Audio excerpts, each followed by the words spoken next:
जय श्री कृष्णा। आज मैं आपको तुलसी माता की कहानी सुनाऊंगी।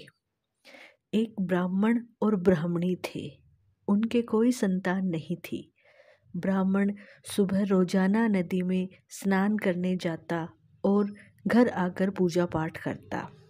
एक दिन ब्राह्मण नदी पर गया, स्नान संध्या की, फिर जाने लगा तो पीछे से किसी ने आवाज दी, बाबा मैं भी आऊं। उसने पीछे मुड़कर देखा तो कोई नहीं था।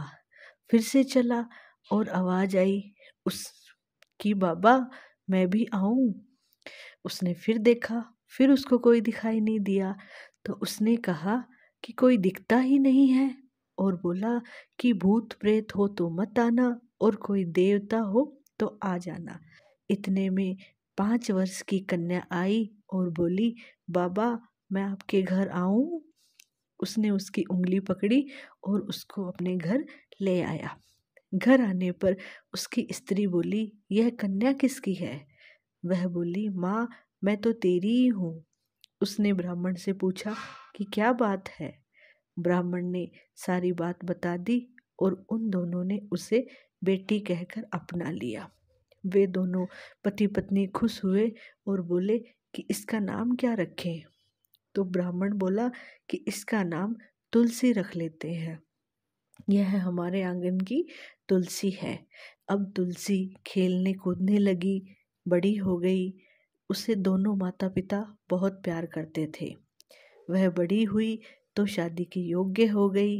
माता पिता चिंता करने लगे तो तुलसी बोली कि मेरी चिंता मत करो, मुझे तो स्वयं श्री कृष्ण भगवान लेने आएंगे, तुम तैयारियां करो। शादी का मुहूर्त निकला। कार्तिक शुदी एकादशी के दिन तुलसी की शालिग्राम के साथ शादी हुई और तुलसी माता जाने लगी। उसके माता पिता रोने लगे कि बेटी हम तुम्हें कहाँ लेने आएंगे? तुलसी ने कहा, माता पिता आप मेरी चिंता मत करो, मेरा ससुराल द्वारका धाम है। आपको जब भी याद आए तो मैं आ जाऊंगी। आप घर में तुलसी लगा लेना और उसको अच्छे से देखभाल करना और उसको सींचना। उससे मन की शांति होती है, घर की शुद्धि होती है। आंगन की तुलसी को आप सदा रखना, उनकी पूजा अर्चना करना। जय माँ तुलसी। और इस तरह हमारी तुलसी माँ की कहानी समाप्त होती है।